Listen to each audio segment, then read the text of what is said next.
making disciples, transforming lives. Saudara, fakta kehidupan hidup ini bukanlah sesuatu yang selamanya kita ketawa, betul nggak saudara? Kita lahir pertama kali bukan tersenyum tapi nangis saudara. Pertama kali bahkan untuk seorang bayi bisa mengembangkan paru-parunya, dia harus ditepuk dulu dan dia harus nangis. Semakin keras tangisannya, paru-parunya itu mengembang dengan sempurna. Bahkan seorang dokter akan khawatir kalau bayinya ini lahir dan gak nangis. Saudara, dari awal kita lahir Tuhan sudah menciptakan kita dengan yang namanya air mata dan tangisan.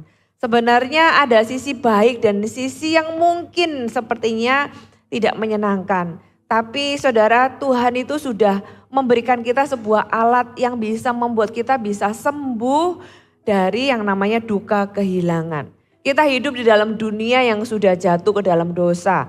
Ya, tidak ada yang sempurna di dunia ini, tidak ada hubungan yang sempurna, tidak ada pekerjaan yang sempurna, tidak ada bisnis yang selamanya lancar, gitu ya, tidak ada hubungan atau pernikahan atau kehidupan yang tanpa kehilangan itu enggak ada.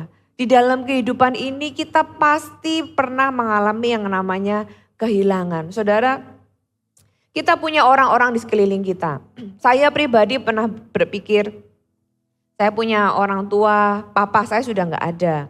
Salah satu kehilangan yang cukup menyakitkan buat saya adalah papa saya. Bahkan ketika saya menyiapkan firman Tuhan ini, saya sempat menetikan air mata. Saya ingat papa saya kangen gitu ya. Mama saya masih ada, adik saya masih ada. Anak-anak saya ada 3, saya juga punya 1 suami. Pernah saya berpikir, pernah enggak saudara pikir siapa ya yang lebih dulu meninggalkan kita? Kitakah meninggalkan mereka? Siapa yang lebih dulu? Siapkah kita? Kita seringkali tidak akan pernah siap, saudara. Sesiap-siapnya orang gitu ya. Ada orang yang mungkin sudah sakit sekian lama, orang tua atau keluarga sudah mempersiapkan diri gitu kan. Tapi ketika benar-benar tidak ada, saudara tetap meneteskan air mata. Jadi kalau dibilang kita ini benar-benar bisa siap terhadap kehilangan, sepertinya kita tidak akan pernah benar-benar bisa siap. Tapi bagaimana kita itu bisa sembuh bahkan ketika kita kehilangan. By the way, kehilangan tidak hanya tentang kehilangan orang yang kita cintai. Kehilangan itu bicara tentang banyak hal. Kita bisa kehilangan kesempatan, kehilangan pekerjaan, kehilangan sesuatu yang berharga, mungkin itu sebuah barang. Pernah enggak saudara kehilangan sesuatu yang paling Anda hargai gitu. Mungkinkah itu handphone Anda, mungkinkah itu sesuatu yang lain yang entah itu dicuri atau Anda kehilangan dengan cara yang lain, saudara kita bisa kehilangan dan firman Tuhan mau kita tahu bagaimana kita bisa go through it atau sembuh dari semua itu. Ya, Pengkhotbah pasal yang ketiga ayat yang keempat ditulis, ada waktu untuk menangis, ada waktu untuk tertawa, ada waktu untuk meratap, ada waktu untuk menari. Saudara, ayat ini sendiri menjelaskan kepada kita inilah kehidupan. Kehidupan we cannot expect life is always full of smile gitu ya. Kita nggak bisa mengharapkan bahwa hidup ini tuh selalu penuh dengan senyuman, dengan tarian, dengan tawa gitu kan. Firman Allah menulis dengan jelas bahwa di hidup ini ada waktu untuk menangis, ada waktu untuk tertawa. Kita bisa menikmati dua-duanya, di dalam semuanya itu ada berkat Tuhan. Kita harus punya realistis ekspektasi tentang kehidupan. Bahkan di ucapan bahagia yang dikatakan Yesus di Matius pasal yang kelima ditulis, berbahagialah mereka yang berduka cita karena mereka akan dihibur. Ada 2 sisi koin di sini. Koin yang pertama adalah menunjukkan bahwa di dalam kehidupan kita ada yang namanya duka cita. Tapi sisi koin yang satunya di koin yang sama berkata bahwa walaupun kita itu ada duka cita di hidup ini, tapi penghiburan Tuhan itu nyata. Saudara, Tuhan itu tahu di hidup ini kita harus punya gambaran bahwa hidup ini tidak selamanya kita akan tertawa seperti yang saya bilang tadi. Tapi Di dalam apapun yang kita jalani, Tuhan itu mau memberkati kita. Saudara, bagaimana kita melewati masa-masa sulit? Bagaimana kita melewati masa-masa kehilangan? Bagaimana kita bisa sembuh dari yang namanya kehilangan? Kehilangan itu sebenarnya menunjukkan bahwa apa yang hilang adalah sesuatu yang berharga di hidup kita. Semakin sedih kita, semakin kita tahu bahwa apa yang hilang itu adalah sesuatu yang betapa berharganya itu di hidup kita. Dan Tuhan mau kita enggak sekedar melewatkan atau melupakan begitu saja gitu ya. Tapi Tuhan mau kita bisa menang atasnya dan mendapatkan berkat ketika kita melaluinya. Saudara, apa aja berkat-berkat ketika kita itu mengalami duka yang namanya kehilangan. Duka atau berduka cita karena kehilangan. Yang pertama, saudara, Tuhan itu dekat dengan kita. Orang yang berduka, orang yang broken heart, orang yang hatinya itu hancur. Saudara, firman Tuhan dikatakan Mazmur 34 ayat ke-18, Tuhan dekat dengan orang-orang yang patah hati. Ya, dan ini adalah sebuah kebenaran. Walaupun perasaan kita kadang-kadang berkata sebaliknya. Saudara, kita mungkin merasa bahwa di mana Tuhan? Kalau Tuhan memang benar-benar dekat, kalau memang Tuhan benar-benar baik sama aku, itu harusnya enggak terjadi. Betul enggak saudara? Saya juga meneriakan hal yang sama ketika papa saya meninggal dunia. Saya bertanya-tanya sama Tuhan, Tuhan, where are you? Tapi perasaan kita itu tidak sama dengan kebenaran. Kita bisa merasa Tuhan jauh, tapi firman Tuhan katakan ketika kita itu mengalami yang namanya hati yang hancur, kita mengalami yang namanya duka, Tuhan itu dekat dengan kita. Saudara, Tuhan juga berkata bahwa dia tidak akan pernah meninggalkan kita. Dia dekat dengan orang-orang yang patah hati. Bahkan di momen-momen yang paling Anda rasa sakit dan buruk. Mungkin itu kehilangan atau sebuah perpisahan. Kehilangan ini juga menggambarkan sebuah perpisahan, kehilangan hubungan gitu ya. Orang yang tadinya Anda cintai tapi meninggalkan Anda, mungkin tidak meninggal dunia gitu kan. Tapi Anda kehilangan sesuatu, kehilangan seseorang saudara. Dan itu membuat hati Anda hancur. Tuhan itu dekat dengan orang yang hatinya hancur. Tuhan itu mendekat dan dikatakan Tuhan itu dekat dengan orang-orang yang patah hati. Dan Tuhan itu berduka bersama dengan kita saudara. Tuhan Yesus itu adalah manusia yang paling kuat di muka bumi. Dia menjalani semua hal yang menggantikan kita. Dikatakan di Yesaya itu, ia dihina dan dihindari orang. Yesaya 53 ayat 3 menggambarkan tentang siapa Yesus di muka bumi ini. Ia dihina dan dihindari orang. Seorang yang penuh kesengsaraan dan biasa menderita kesakitan. Saudara, Yesus digambarkan sebagai orang yang menderita penuh dengan kesengsaraan. Jadi Yesus itu kenal dan tahu dan know how to feel. Dia tahu dan bisa merasakan apa itu yang namanya penderitaan. Apa itu yang namanya hati yang hancur, saudara. Dan ketika kita datang kepada Tuhan dengan hati yang hancur, dia enggak berkata bahwa apa itu. Gitu ya. Aku enggak tahu apa yang kamu alami, Tuhan kita enggak pernah akan bicara demikian. Dia tahu apa yang kita alami. Dia enggak akan serta-merta bilang, sudahlah ayo bangkit lagi. Sudah lupakan dan tersenyum lagi. Tuhan tidak pernah datang dengan demikian. Teman kita mungkin, tapi Tuhan kita tidak pernah demikian. Dia tahu pribadi yang paling punya empati dan simpati adalah Tuhan Yesus. Dia tahu apa yang kita alami. Saudara bisa datang kepada Tuhan membawa semua perasaan Anda. Semua perasaan yang buruk yang Anda alami. Saudara, dia adalah Tuhan yang tidak menolak. Dan dia akan mendekat kepada Anda. Dia akan mendampingi Anda melewati semuanya dan bahkan memberikan kekuatan. Saudara, seperti yang saya katakan tadi, kesedihan itu sebenarnya adalah bukti dari cinta. Duka itu adalah sebenarnya bukti dari kasih. Semakin besar Anda mengasihi seseorang atau sesuatu, semakin dalam Anda akan berduka. Semakin akan sedih rasanya itu menggambarkan cinta atau kasih Anda terhadap seseorang atau sesuatu. Dan kesedihan itu bukanlah kelemahan. Saudara, kalaupun Anda seorang pria, jangan takut mengekspresikan emosi Anda. Seorang pria yang kuat adalah seorang pria yang berani menghadapi emosinya. Seorang pria yang takut dan gak berani nangis dan takut malah adalah seorang yang lemah karena gak berani menghadapi emosinya sendiri. Kenapa? Karena memang kesedihan atau duka itu menyakitkan, saudara. Hari ini mungkin tidak semua atau tidak banyak dari Anda sedang mengalaminya. Tapi Anda bisa melakukan sesuatu untuk orang lain yang mengalaminya. Kesedihan memang menyakitkan, tapi itu emosi yang sebenarnya sehat dan bermanfaat. Kenapa kita bisa berduka? Kenapa kita bisa sedih? Karena kita diciptakan dengan emosi. Kenapa kita diciptakan dengan emosi? Karena kita itu diciptakan serupa dan segambar dengan Tuhan yang juga punya emosi. Yesus ketika ada di muka bumi dia juga pernah menangis, saudara. Dia juga pernah putus asa.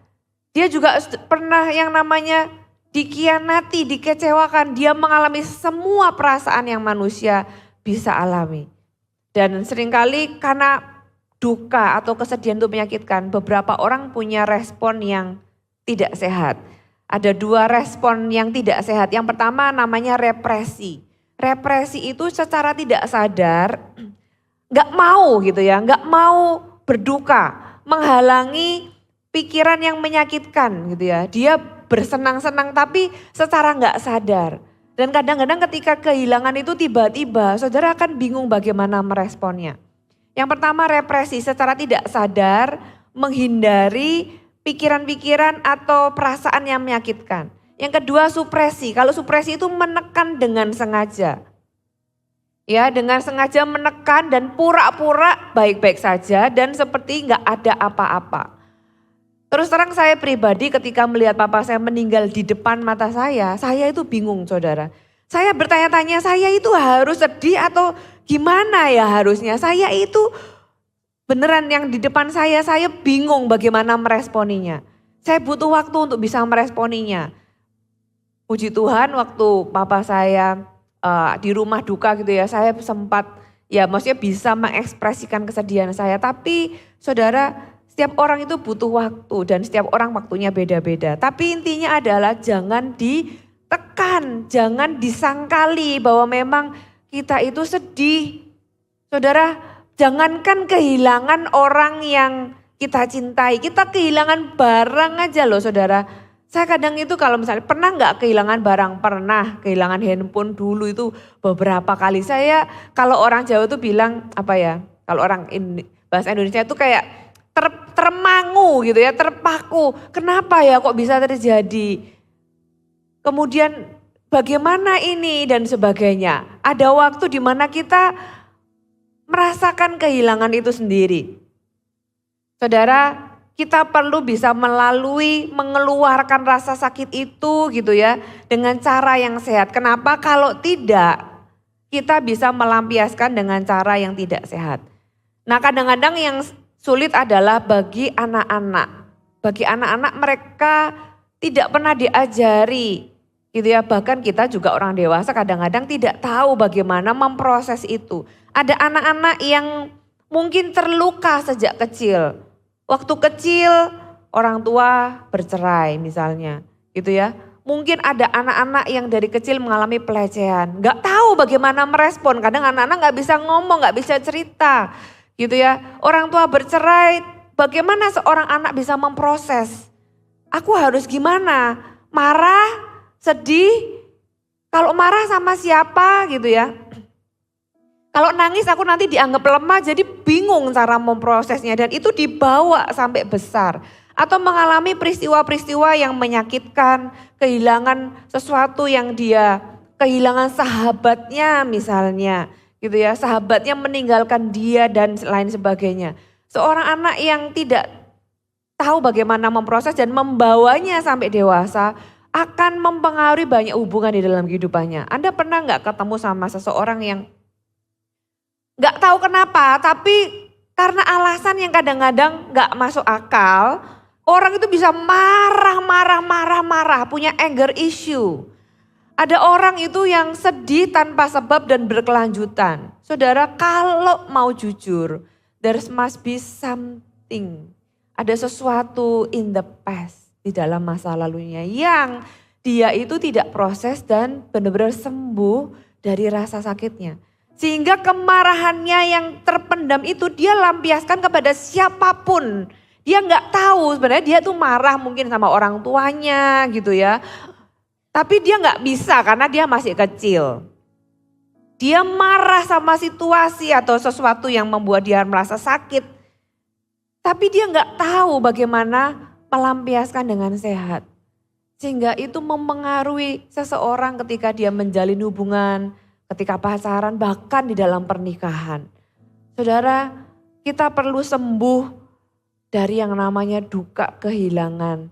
Kalau hari ini firman Tuhan berbicara kepada Anda, mungkin hari ini Anda nggak ingat. Tapi saya berdoa di dalam seminggu ini Tuhan ingatkan Anda. Saudara, setiap proses orang beda-beda. Ketika bapak saya meninggal, saya butuh proses itu sekian tahun untuk saya bisa benar-benar move on. Dan di satu titik, saudara ingat tadi ya waktu di rumah sakit tempat papa saya meninggal, saya itu nggak tahu gimana cara merespon. Saya nggak bisa nangis pada waktu itu gitu ya.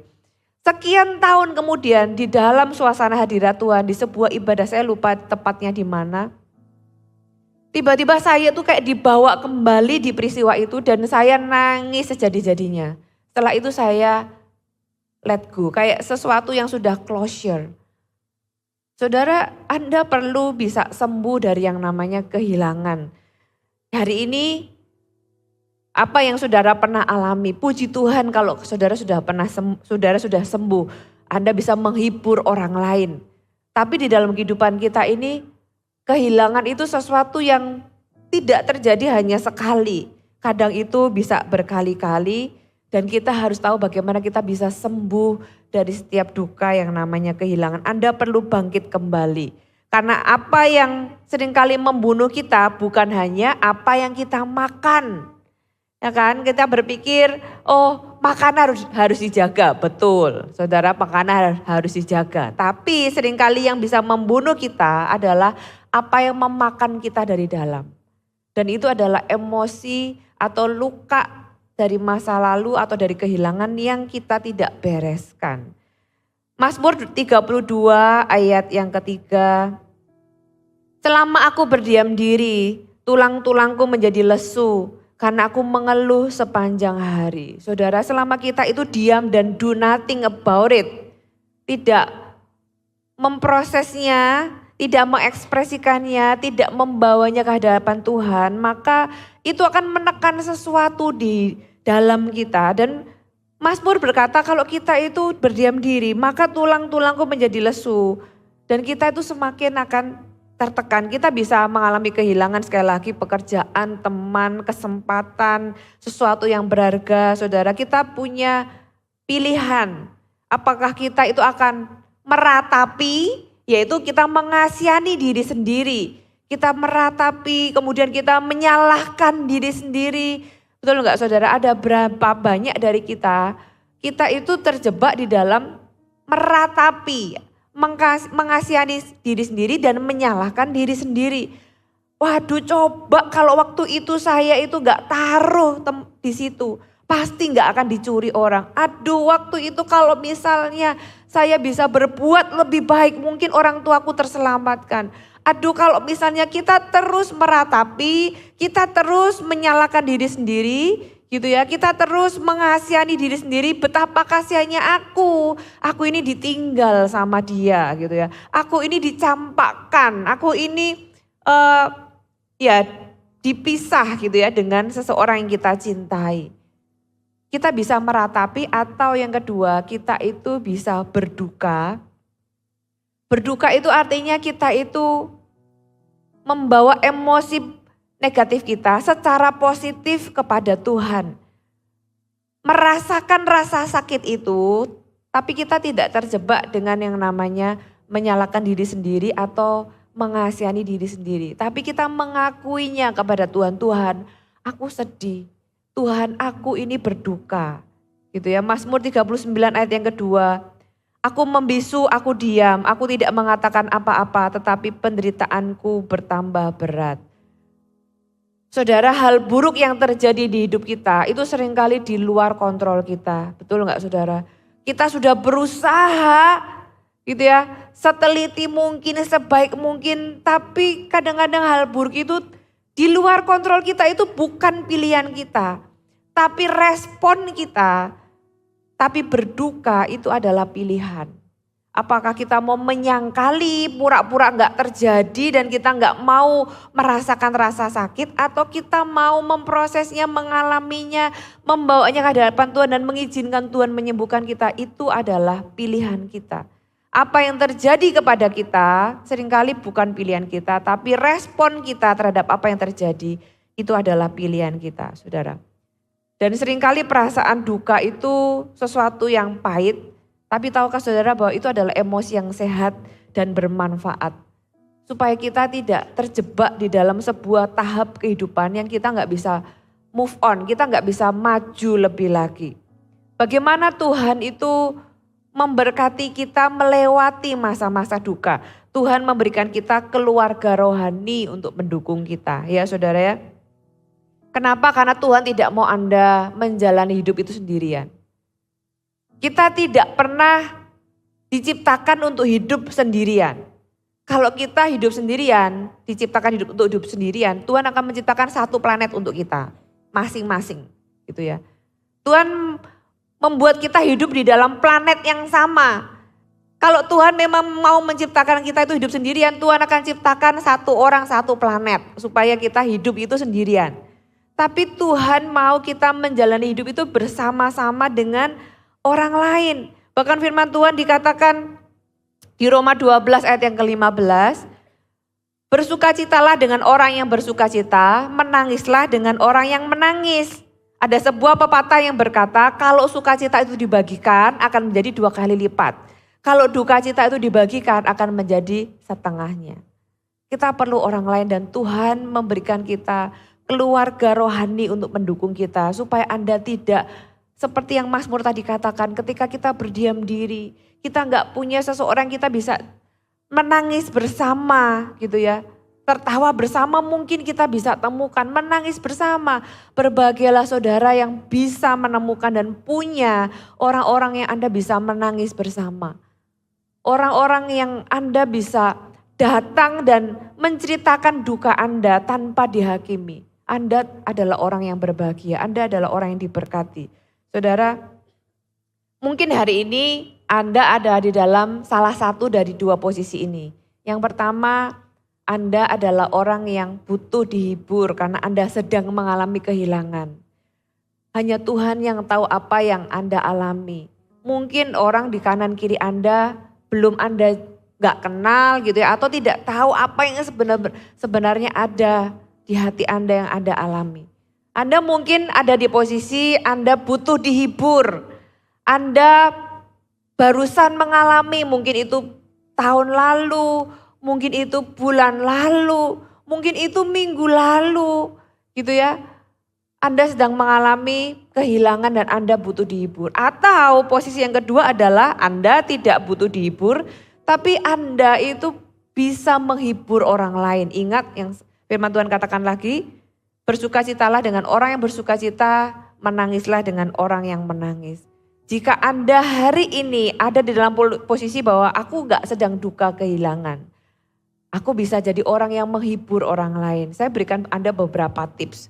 Kalau Anda datang kepada sahabat Anda atau keluarga Anda yang sedang mengalami kehilangan, apapun itu, jangan pernah remehkan rasa sakitnya. Kalau ada orang kehilangan anaknya gitu ya, kita nggak boleh bilang gini loh, ya udahlah gak apa-apa kamu ini masih muda, masih bisa punya anak lagi. It doesn't help gitu ya saudara, itu gak membantu sama sekali. Atau misalnya dia punya anak 12 gitu, terus meninggal 1. Kita gak bisa bilang gini loh, ya kamu masih punya 11 saudara. Saudara itu gak membantu sama sekali. Jadi ketika kita menghibur orang lain, tujuannya mungkin menghibur ya, supaya orang itu punya perspektif yang lain. Tapi saudara, Itu nggak menghibur sama sekali karena kalaupun anaknya 12, setiap anak itu punya posisi di hati masing-masing dan kalaupun kehilangan satu itu pasti ada lubang di dalam hatinya yang tidak bisa tergantikan dengan 11 anak lainnya, saudara. Jadi ketika kita itu menghibur orang lain, yang pertama hiburlah dengan kehadiran Anda, the ministry of presence. Pelayanan kehadiran itu sangat berarti. Pertama-tama bukan kata-kata kita, tapi kehadiran kita. Ya, dan kalaupun kita itu memberikan kata-kata, jangan meremehkan penderitaan orang lain. Saudara, dan jangan cepat-cepat memperbaiki situasi, berusaha supaya semuanya segera beres gitu ya. Saudara, kita perlu yang kita lakukan adalah kita hadir, kita peduli, kita mendengarkan apa yang bisa dibantu, apa yang kita bisa beri gitu ya. Lebih baik demikian daripada kita berusaha untuk cepat-cepat memperbaiki situasi. Dan juga jangan berusaha untuk cepat-cepat memproses duka. Setiap orang punya waktunya sendiri. Setiap orang butuh waktu yang berbeda-beda, saudara. Ada orang yang ketika ditinggalkan sama suaminya butuh waktu 7 bulan. Ada orang tua yang ditinggalkan anaknya sampai hari ini. Gitu ya, beberapa tahun anaknya sudah meninggal sampai hari ini beberapa kali sampai tetap minta konseling sama saya. Saudara, ada orang-orang yang butuh waktu lebih lama. Seperti yang saya bilang tadi, ketika papa saya meninggal, saya butuh waktu sekian tahun untuk memproses. Untuk bisa menerima sebuah duka, sebuah kenyataan bahwa saya kehilangan orang yang saya cintai gitu ya. Dan saya bisa melepaskan itu. Dan itu butuh pertolongan Tuhan. Jangan buru-buru memaksa seseorang memproses duka yang ada di dalam dirinya. Itu proses pribadi. Tentunya firman Tuhan ini saya berdoa supaya itu bisa membuat proses itu berjalan dengan lebih lancar. Supaya kita bisa masuk ke dalam masa depan yang baru yang Tuhan sediakan. Ya kenapa? Karena duka itu bukanlah sesuatu yang pertama, bukanlah sebuah kelemahan. Dan juga bukanlah sebuah kesalahan. It's just a feeling. Feeling adalah feeling, perasaan hanyalah perasaan, bukan benar atau salah.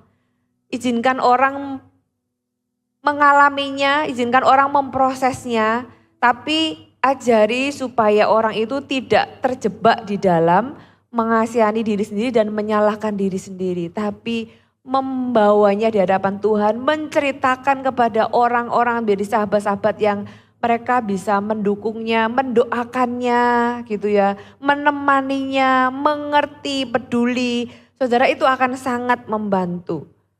Tuhan memberikan keluarga bagi kita di dalam komunitas kita. Oleh sebab itu saudara, bagi Anda yang belum ikut CG, saudara perlu ikut CG. Di CG kita bisa saling menghibur satu sama lain, kita bisa saling menguatkan satu sama lain. Dan yang terakhir, Tuhan itu bisa menggunakan rasa duka kita itu untuk membentuk kita. Bagaimana Tuhan memakai rasa sakit itu untuk membentuk kita, saudara? Tuhan mau mendewasakan kita. Tuhan mau membuat karakter kita itu semakin serupa dengan Dia. Amsal 20 ayat yang ke-30, saudara gak perlu baca. Intinya adalah kadang-kadang untuk membuat kita berubah, kita itu perlu yang namanya rasa sakit. Rasa sakit itu tidak selalu hal yang buruk. Di dalam hidup ini kita itu pasti mengalami yang namanya perubahan. Dan perubahan itu selalu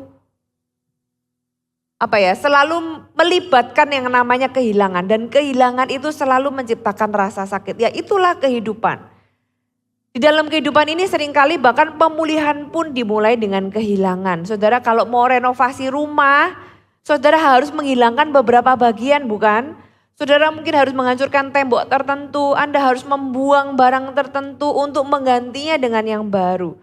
Kita mungkin pikirnya wah itu sesuatu yang nantinya baru, tapi ketika itu belum jadi, masih dihancurkan, masih dibuang, saudara kadang-kadang hidup itu seperti itu. Kita gak bisa lihat masa depan seperti apa, tapi yang kita lihat hari ini hidup itu sepertinya hancur berantakan, sama seperti rumah yang dihancurkan temboknya dan debu di mana-mana, sampah di mana-mana, seolah-olah hidup ini berantakan. Tapi kalau hidup Anda di tangan Tuhan, Saudara, apa yang berantakan itu sebenarnya Tuhan itu sedang mau memperbarui Anda untuk pemulihan, untuk sesuatu yang lebih baik, lebih besar, lebih cantik, dengan kapasitas yang lebih dewasa. Saudara, itulah cara Tuhan membentuk kita. Tuhan juga membawa hal yang buruk ini menjadi hal yang baik. Di dalam merasa duka kita, Tuhan bisa memakai itu untuk kebaikan kita maupun kebaikan orang lain. Tuhan akan mendewasakan kita, Tuhan akan membuat kita bisa paham, bisa mengerti kehidupan, bisa memproses segala sesuatu.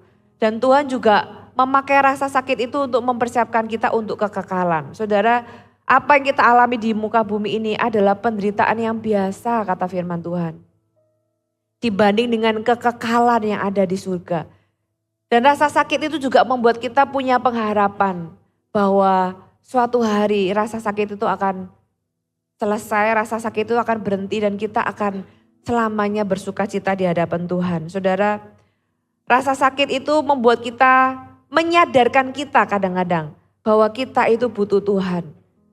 Bahkan untuk memproses rasa sakit kita itu butuh Tuhan. Rasa sakit itu atau duka cita itu membuat kita sadar bahwa kita itu hidup di dunia yang sudah hancur, tapi kita juga sadar bahwa hidup ini tidak akan selamanya. Kita punya pengharapan yang baru. Tuhan akan mengubah segala hal yang buruk itu. Kita tahu firman Tuhan yang berkata, Tuhan turut bekerja di dalam segala sesuatu, termasuk di dalam peristiwa-peristiwa buruk hidup kita. Tuhan itu bekerja di dalam segala sesuatu, bukan hanya sekedar mau menyembuhkan kita, tapi memakai peristiwa itu dan memakai duka cita itu untuk membuat kita menjadi seseorang yang lebih baik dan bahkan kita bisa jadi berkat buat orang lain. Saudara, kita punya pengharapan akan surga itu yang membuat kita bisa terus bersuka cita di dalam Tuhan. Firman Tuhan katakan di 1 Tesalonika 4 ayat 13, jangan berduka seperti orang yang tidak memiliki pengharapan. Saudara, berarti Tuhan itu tidak menghalangi kita atau tidak anti dengan yang namanya duka. Tapi Tuhan mau ketika kita berduka di dalam Tuhan, kita berduka dengan pengharapan. Saudara, sebagai seorang hamba Tuhan, pasti saya berkali-kali, gak cuma 1-2 kali, sering datang ke dalam pemakaman gitu ya, ibadah penghiburan dan sebagainya. Dan saya bisa melihat orang-orang yang berduka cita sedemikian rupa tanpa pengharapan dan orang yang berduka cita sama-sama nangis, sama-sama sakit. Tapi di dalam Tuhan orang itu bisa punya pengharapan. Saudara, ujian sejati dari iman seseorang, ujian terhadap sistem kepercayaan mereka, ujian terhadap cara pandang mereka terhadap kehidupan, ujian hidup yang sesungguhnya itu terjadi ketika kita kehilangan, bukan ketika kita bersuka cita. Ketika saya juga mengalami hal yang sama, saya bertanya-tanya, sampai di titik saudara, saya seorang hamba Tuhan, ketika papa saya meninggal saya sudah jadi full timer pada waktu itu. 1 tahun saya menjadi full timer, kemudian papa saya meninggal. Saya mempertanyakan semua yang saya tahu tentang Tuhan. Saya mempertanyakan semua yang saya tahu tentang firman Tuhan. Saya bertanya-tanya, apakah surga dan neraka itu benar-benar real? Kalau misalnya nggak real, aku nggak ketemu lagi dong. Gimana ini gitu ya? Apakah Tuhan itu benar-benar nyata dan sebagainya, saudara? Sampai ketika saya benar-benar melewatinya, malah iman saya dibangun. Saya semakin yakin apa yang saya imani di dalam firman Tuhan. Saya semakin yakin tentang Tuhan. Jadi ujian itu membuat kita semakin firm. Ketika sesuatu itu diuji, saudara, dipanasin gitu ya, semakin jadi. Dan seringkali apa yang menguji kita adalah rasa sakit itu sendiri. Tapi ketika kita menjalaninya di dalam Tuhan, kita punya pengharapan. Oleh sebab itu, betapa berbahagianya kita sebagai orang Kristen. Di dalam Tuhan kita tidak pernah kurang pengharapan. Firman Tuhan menjelaskan bahwa Yesus Tuhan sumber pengharapan. Hanya orang Kristenlah yang seharusnya tidak bisa putus asa. Kenapa? Karena di dalam Tuhan, sesakit-sakitnya hidup ini, kita itu punya pengharapan. Baik pengharapan nanti setelah kita meninggal maupun pengharapan selama kita masih hidup. Kita itu masih bisa punya pengharapan untuk masa depan. Kita bisa punya pengharapan untuk sesuatu yang Tuhan bisa kerjakan lewat semua yang terjadi dalam kehidupan kita. Betapa indahnya pengharapan di dalam Tuhan, saudara. Dan rasa sakit kita punya tujuan yang lain. Tujuan yang lain adalah Tuhan bisa memakai itu untuk menghibur orang lain. Firman Tuhan berkata bahwa kita buka di 2 Korintus pasal yang pertama, ayat yang ketiga sampai ayat yang keempat. 2 Korintus pasal yang pertama ayat 3 sampai 4. Terpujilah Allah Bapa kita Yesus Kristus, Bapa yang penuh belas kasih dan Allah sumber segala penghiburan. Yang menghibur kami dalam segala penderitaan kami, sehingga kami sanggup menghibur mereka yang berada dalam bermacam-macam penderitaan dengan penghiburan yang kami terima sendiri dari Allah. Bukankah ini sebuah ayat yang sangat manis? Di dalam Tuhan, Tuhan menjelaskan dirinya sebagai Bapa yang penuh dengan belas kasihan dan Allah sumber segala penghiburan. Garis bawahi kata segala. Jadi apapun rasa sakit, apapun broken heart gitu ya, apapun rasa sakit dan patah hati yang kita alami, Tuhan adalah sumber segala. Kenapa? Karena penderitaan itu berbagai macam. Tapi Tuhan itu juga bisa menghibur dengan segala macam penghiburan. Dialah sumber penghiburan. Yang menghibur kami dalam segala penderitaan apapun yang Anda alami di hidup ini. Ya, dari penderitaan yang paling kecil sampai yang paling besar. Tuhan berkata, Dia menghibur kita di dalam segala penderitaan kita di muka bumi ini. Sehingga tujuannya adalah ketika kita tahu kita punya Allah sebagai sumber penghiburan kita bisa menghibur orang lain. Kita bisa jadi berkat orang lain. Saudara, tahukah saudara bahwa bahkan kadang-kadang pelayanan terbesar kita adalah lewat duka terdalam kita. Ada orang-orang yang kehilangan orang tuanya karena kanker. Kemarin saya pulang dari Kuala Lumpur gitu ya, dari Malaysia sempat medical check up. Dan kebetulan ketemu sama salah satu orang yang bekerja di sana.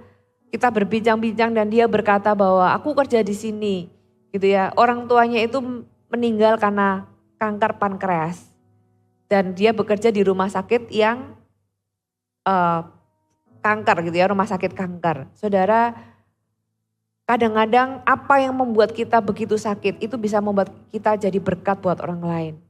Hari ini apa yang membuat Anda pernah mengalami rasa sakit yang paling parah di hidup ini? Apa lembah terdalam di dalam kehidupanmu? Bisakah itu diubah menjadi berkat bagi orang lain? Kalau Anda sudah lewati itu, saudara sudah mengalami penghiburan dari Tuhan, saudara ubahlah rasa sakit itu menjadi berkat buat orang lain. Itu adalah tujuan tertinggi dari kenapa Tuhan mengizinkan kita mengalami rasa sakit itu. Saudara, Tuhan mau kita jadi berkat untuk bisa menghibur orang lain. Supaya ketika Tuhan izinkan itu terjadi dan kita sembuh dari itu tidak terbuang sia-sia. Waktu Anda gak terbuang sia-sia, air mata Anda gak terbuang sia-sia gitu ya. Rasa sakit Anda gak terbuang sia-sia. Kalau iblis mau menghancurkan kita lewat rasa sakit, Tuhan mau memakai rasa sakit itu jadi berkat buat orang lain. Yes, iblis kadang-kadang membuat kita terjebak dengan rasa sakit, rasa duka sehingga kita terus mengasihani diri sendiri. Tapi hari ini firman Tuhan mau membebaskan Anda sehingga Anda bisa bangkit dan melihat bahwa Tuhan itu akan menghiburku, Tuhan akan bisa membuat aku menang dari duka ini. Aku bisa mengekspresikannya kepada Tuhan kapanpun aku membutuhkannya. Dan izinkan Tuhan menyembuhkanmu sehingga ketika ada orang di kanan kirimu membutuhkan itu, saudara, Anda bisa berbicara untuk menghibur mereka. Menjadi saluran penghiburan. Berkat yang Anda terima dari Tuhan, Anda salurkan ke orang lain. Sehingga orang lain itu pun juga nantinya akan mengalami berkat dari Anda. Dan itu akan menyalurkan pada orang lain. Betapa indahnya punya komunitas di dalam Tuhan. Kita bisa saling menghibur, saling menguatkan. saling membantu. Dan di dalam komunitas itulah kata firman Tuhan, saling mengaku dosalah kamu. Atau bisa disebut juga saling sharing your burden. Maka kamu akan sembuh. Saudara, Anda dikasihi Tuhan dan Tuhan mau menyembuhkan kita. Tuhan mau kita melewati kehidupan ini walaupun ada duka. Tapi Tuhan mau kita sembuh dari setiap duka yang ada. Sehingga kita menjadi punya jiwa yang baik-baik saja kata firman Tuhan. Kita bisa punya kehidupan yang baik dan sehat. Sehingga kita bisa menikmati semua kebaikan Tuhan dan kita bisa melayani Tuhan dengan lebih maksimal. Amin.